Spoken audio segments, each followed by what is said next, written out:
What is going on, guys? Welcome back to some more bodybuilding videos, and I want to talk about the 2019 Miss Olympia because as of right now things are looking kind of shaky. If you guys haven't seen the previous video, I'm going to go ahead and link it down below in the description. Shawn Rhoden is currently banned from competing in the 2019 Olympia and future Olympias, so that is really, it's actually insane. But I want to talk about the current lineup and what it's looking like and who can potentially rise up to claim the throne, because there are a couple great guys who's going to rival Shawn Rhoden in my opinion.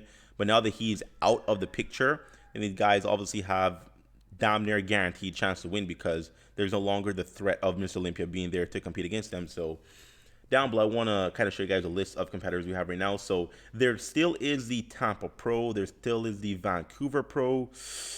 I believe there's maybe 2 or 3 more pro shows until the Olympia. So this list, we can have more people added to this list between now and then. But as of right now, these are all the current Olympia qualified contenders. So as of right now, Shawn Rhoden, obviously he's out.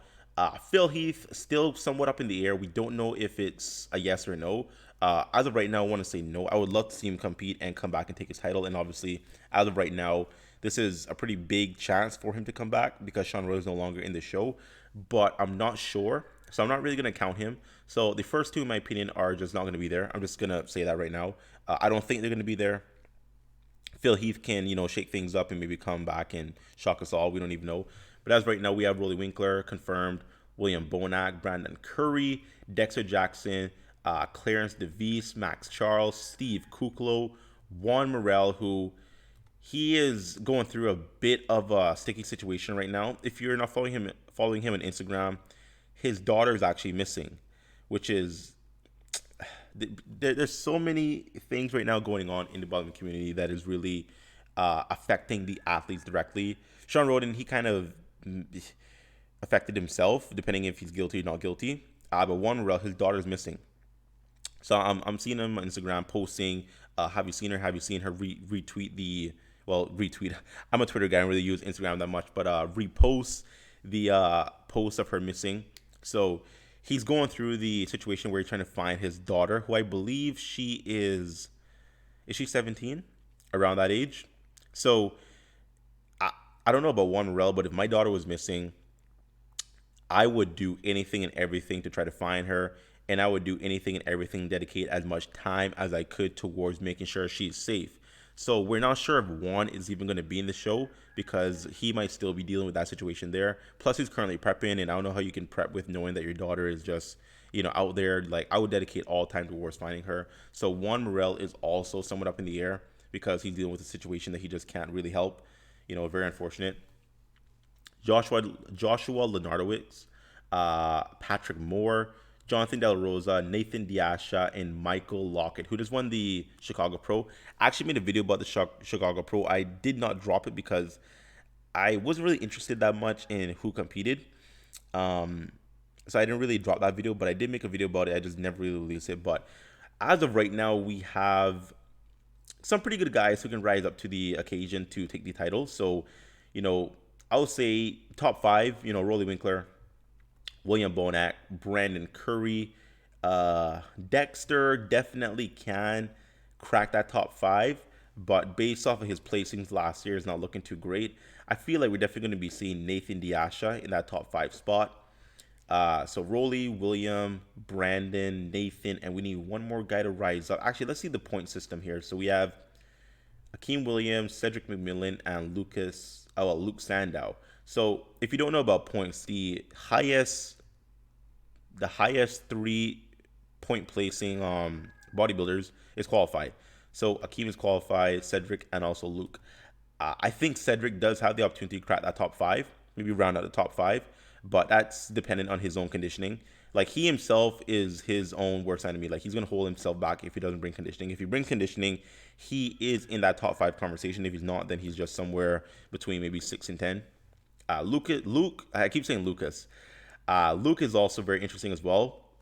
Kind of the same situation with him, but he has been bringing conditioning since the past couple shows. I believe he might actually be competing in Tampa. If you follow him on Instagram, he's kind of been, hinting at it. So if he does compete, then he'll move up a couple placements, which means he's, for the most part, guaranteed his qualification, or if he wins the show, obviously. But Luke definitely can crack that top five, depending on conditioning as well. But these guys, Cedric especially is very unpredictable in terms of what he's going to be bringing. Akeem has all the size in the world. He doesn't need to bring it in super shredded. That's all he needs to do. But I don't really know who else can crack that top five, bro. I mean, you know, Rolly, William, Brandon, Nathan. I kind of just want to say Dexter, just because I don't have anyone else that I can see really pushing any of those other top guys. So Dexter. So that's our top five there. In terms of who has the highest potential to win, to be very honest, I think Brandon Curry. Brandon Curry for the past 2 years have been insanely consistent. So consistent. He actually won the Arnold this year. He won the Arnold. He's been winning pretty much every single pro show other than Olympia. He's been entering for the past year and a half. He's kind of won everything. He's beaten all these guys, every single one. He beat Dexter Jackson last year because he did place top five. And I believe was Dexter 6th or ninth? I know Dexter was like way out of the top five. So I believe he was ninth last year. Correct me if I'm wrong, down in the comment section. But as of right now, Brandon is the front runner. Rolly is somewhat unpredictable as of lately. He kind of had a really good run of consistency between 2015 2017. 2018 he kind of slipped in placings. No, actually he came third, right? Rolly came third. What am I talking about? Rolly came third. But in terms of the Arnold, he kind of dropped the ball there. I believe he placed fifth or fourth at the Arnold. And he was actually a front runner to win the show. So that's interesting. Depending on the role that we get, he could probably win. William, I feel like William he's a great looking bodybuilder, but in terms of structure, he's destroyed by Brandon Curry. His legs are insane in comparison to Brandon Curry, but in terms of just structure and almost just more just more aesthetics, which seems to be the trend these days. Like if you're a more aesthetic bodybuilder, then you have a higher likelihood of winning a show if you bring in conditioning, because that seems to be the flavor of this decade right now. That just aesthetic look. But these three guys here can definitely flip-flop either way, depending on who's conditioning or who's more conditioned, or depending on how a particular guy comes in. We can see 1, 2, 3 swap, but I feel like this is our 1, 2, 3 right here. I do see Brandon Curry winning. I see William placing second, and I see Rolling rounding up the top three. And once again, that can flip either way because the guys are so close. They're so close. Rolly, wait, Big Ramy isn't even here. Okay, yeah, I don't think Big Ramy is competing as well because he's having his own little adversities as well. So I don't think we'll be seeing Big Ramy. But this is a really I don't want to say a slippery title, because even if Brandon wins, is he good enough to have let's say a 5-year, 6-year reign? Depending on how much size he puts in those legs, because his legs are good. His legs definitely aren't bad. But standing next to Rolly and William, who has some of the best set of legs in the entire sport currently, like William has insane calves, insane quads, insane hams, insane glutes. And Rolly's the same. Rolly has insane quads, hams, glutes, calves, like everything. So these guys do dominate in those aspects. But Brandon does have an amazing back, an insane V-tape, probably one of the best V-tapers in the pro ranks right now. I would say he's top 3 in terms of just V-tapers right now in the entire sport. He has an insane waist, an insane front double, a really crazy front lat spread. Like he has stupid poses, like drunk poses. So we definitely could see him just continue just off of his structure alone. His structure is that good to where it can literally carry him to the win and thus making him a multiple Olympia champion. But that has yet to be seen, obviously. But as of right now, things are looking quite interesting. We can kind of talk about the 212 as well. These are the points, obviously. We could see a couple guys if they compete more consistently, I'll say, because we do have the Vancouver Pro as well as the Tampa Pro, I believe. I think those are the very last 2 pro shows. Milan, depending on if he competes a bit more and takes more points over Luke Sandow, can definitely, crack up in there and, get enough points to qualify. Issa, he does need maybe 2 more shows under his belt to get enough points to rival Luke here. And Lucas Osidel, him as well.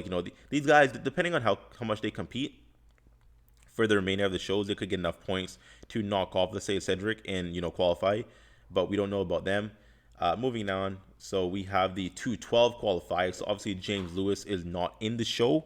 He is currently making his open debut, I believe next year.